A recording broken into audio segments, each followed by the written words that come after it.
Hello everybody and welcome back to my channel.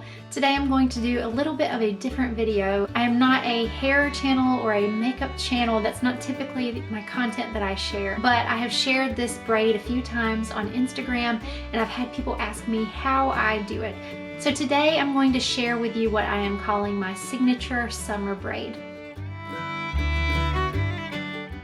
Now, I call it a signature summer braid because it is an easy style. A lot of times I will do it on day one of a hair wash and then leave it in. And then on day two, I have some nice heatless waves. So the first part is going to be very basic braiding. So if you've never learned how to braid or how to French braid, or you say it's too complicated, this video will hopefully help you with that. And then the second part is going to be me talking about the specifics of this braid and why I choose to do it this way. So let's get started and I'll show you how I do it. So the items that you will need for this hairstyle, they're very minimal. You need a brush. I use a wet brush. I do this because it's very good at getting tangles out and it's very gentle on my hair. So make sure that you're starting with tangle-free hair, and then you need a hair tie. I will admit I typically like using one smaller than this for this hairstyle, one that's a little thinner, but I can't find one at the moment. Does anybody else just, their hair ties just walk away? Anyway, this is what we're using today. So my history with braiding is that my aunt taught me when I was maybe in middle school. I wanted to practice, so I asked my sisters if they would let me practice on them. And you know, like a good sibling relationship goes, they said no. So at the time I played sports, and as luck would have it, a lot of my teammates wanted their hair braided for the game. And we'll talk about later why that's a good option. But they wanted their hair braided for the game. So for away games, I would start braiding hair on the bus and I would just rotate one head after the next, and I would finish the last person oftentimes as we were pulling into the rival school. I just got a lot of practice that way. So for some of you, you will know how to do this, but for those of you who have never done French braiding, take heart. It does get better, and sometimes it just takes practice. I will also say one way that I really learned was that because I didn't have anybody to practice on at home, I practiced on myself. So I can actually braid my hair because I practiced that way first. And then I learned how to braid my teammates after I braided my own. Okay, so our hair is completely free of tangles. The reason why you want this is so that when you go to pull hair together, you're not going to be getting your fingers stuck. And as we kind of incorporate sections one into another, you don't want to have any snags. So back to basics just for a second. We're going to start with a regular braid. So your standard braid is going to have three sections. So we'll separate here 1, 2, and 3. The way that you braid is by alternating putting the outside in the middle and then pulling the middle to the outside. Then you're going to take the outside to the middle and pull the middle to the outside. And there is the beginning of your basic braid. So we'll just continue. I'll take my right to the center, and then I'll take my left to the center, and we will just continue that way on down.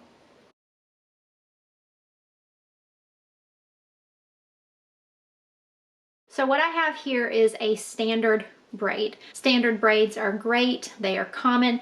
The one thing about standard braids is they are more likely to fall out. So if you'll notice, I have pieces around my face. I have layers. These things will still occur sometimes with a French braid, but they're less likely because you are pulling in smaller pieces and weaving them in gradually. Now, if we're talking about basic French braiding, we would start out with our 3 strands. And I usually like to do one time of a regular braid. So outside to middle and outside to middle. Another important thing to note is when you are doing your regular braid, pay attention to what fingers you are using. So let's take a look, for example, at what fingers I use. So I'm taking my index finger and separating out, and then taking my index finger and separating out again. Different people will do this different ways, but this will be helpful in knowing how you best do a French braid. So I have my 3 strands here, and now I'm just going to take the right. This is my right. I don't know, it's probably flipped for you, but this is my right. So we're gonna take my right across to the middle. And then as I'm holding this, I'm gonna bring the left to the middle. And I'm actually using my middle finger to grab that. It feels complicated, but all you're going to do is do a regular braid, but you're always going to bring hair in when you're moving to the middle. So as I take this piece, I'm going to add some to it. I'm just going to grab some through, okay? I'm going to use my middle finger, take the excess and just throw it back. And now look, I'm crossing over just like I did before. Same thing here. I'm holding with my pinky to this strand. I'm holding with these two fingers, my index and middle. And then with this hand, I'm kind of using my thumb and my index finger to grab. And I'm bringing my middle finger to bring it to the center. You see how we're kind of getting sort of like a basket weave here? All right, so again, pinky, these two fingers, I'm gonna grab with my thumb, kind of index and middle fingers, and I'm grabbing over with my middle finger. If you get in the middle and you realize you've made a mistake, if you grabbed from the wrong section, or if you went under instead of over, which is a different type of braid, you can easily fix that. Just kind of let go of your last step or last two steps and try to retrace.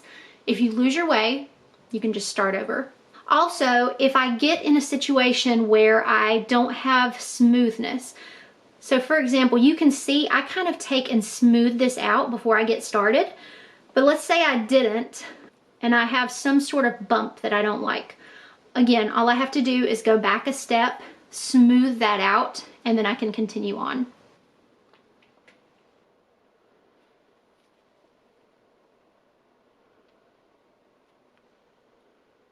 All right, so that is the technique that we would continue all the way down until you reach the nape of your neck.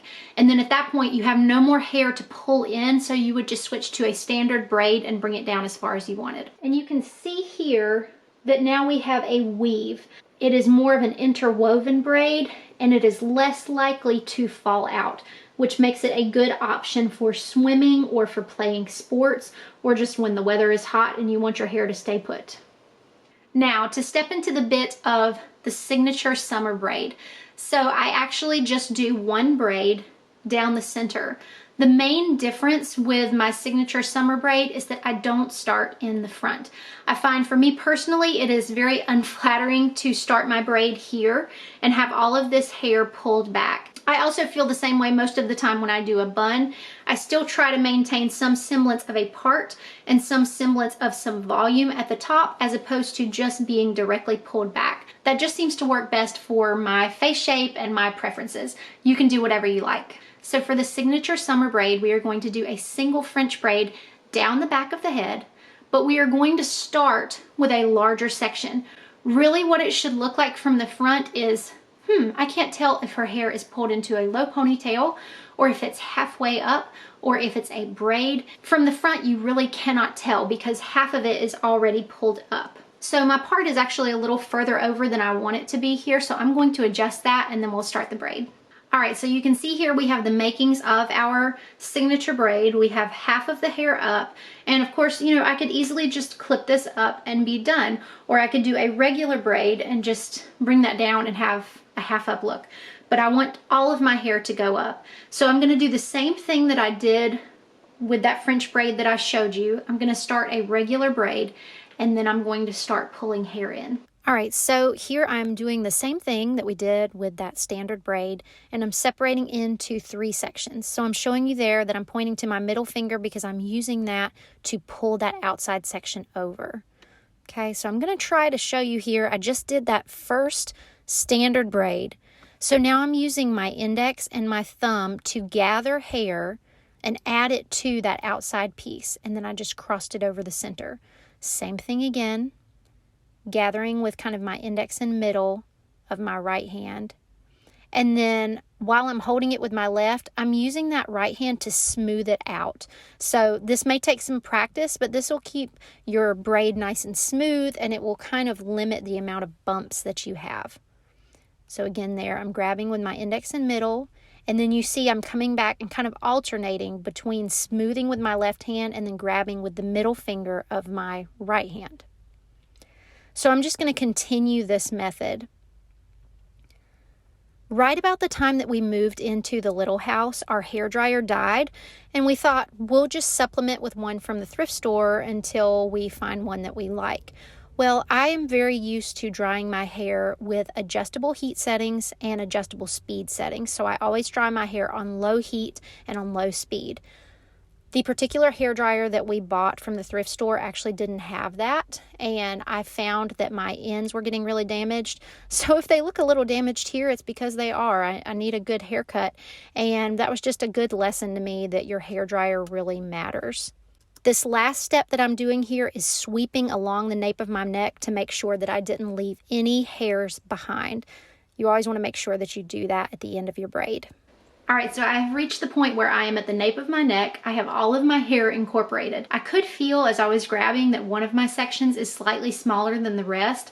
And you know, it's not a perfect science. I try to keep them even and all three about the same size, but sometimes one is smaller, and that was the case today. All right, so I mentioned layers. When you get to this point, if you have layers, you may have difficulty with them popping out. I don't have a foolproof solution. What I will tell you is as I go, I try to anticipate which of these layers may fall out. And if I can twist that section of hair to sort of hug in that layer a little bit deeper in the braid, if that makes sense, I find that that's helpful.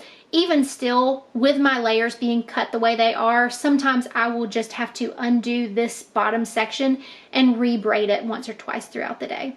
You'll notice I have a few pieces around my face, and that actually doesn't bother me because I'm going to come back and do some of that anyway. Okay, so here are our 3 strands. The main thing you want to make sure is that you're keeping them the same direction. So now that you're looking at it in a different way and you're not braiding behind your head, you still want to make sure that you keep that pattern the same direction. Otherwise, your braid will start to kind of fall apart.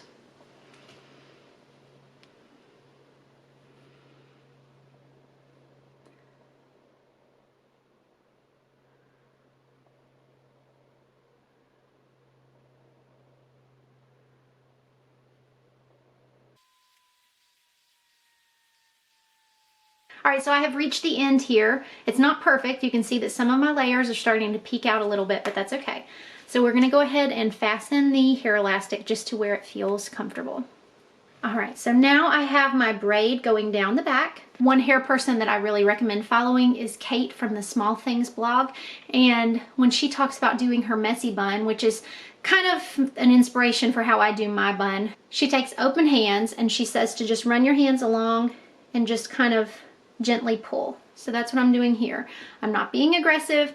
I'm just taking open hands and lightly just loosening everything.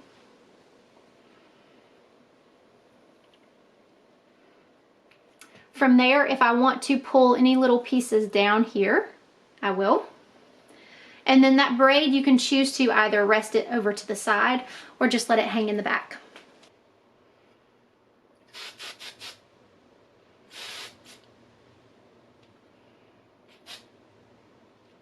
All right, so that is pretty much how I do my signature summer braid. Now, I call it a signature summer braid because it is an easy style. A lot of times I will do it on day 1 of a hair wash and then leave it in.